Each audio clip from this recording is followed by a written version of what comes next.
There is a question, is the attitude of Islam to history. And in fact, what we find, the basic attitude is that all history is in fact an Islamic history. That means that all the major figures of history basically are Muslims. From Adam down to our own time.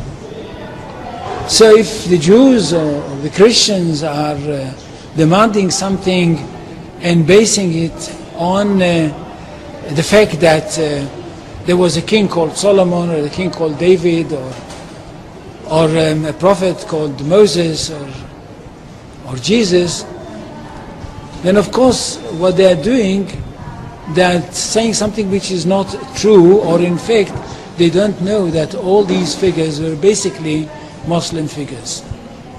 They were, in fact, since the creation of the world there is only one religion, and this is the religion of Islam.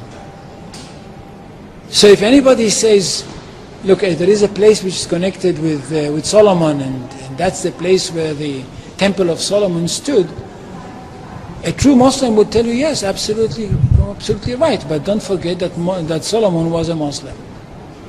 And David was a Muslim, and Abraham was a Muslim, and Isaac was a Muslim, and Jesus was a Muslim. And this is what I mean by the Islamization of history.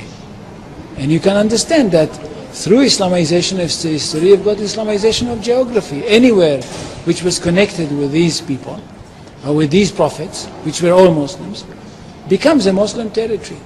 And therefore, when Islam was not in that area before Muhammad came to it, but it should have been there. In that area, I mean in the Middle East or other parts outside the Middle East, which are now Muslim parts.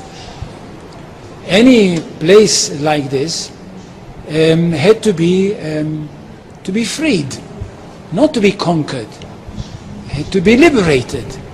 So Islam appeared in history in the time of Muhammad, or reappeared in history from their point of view, reappeared in history as a liberator.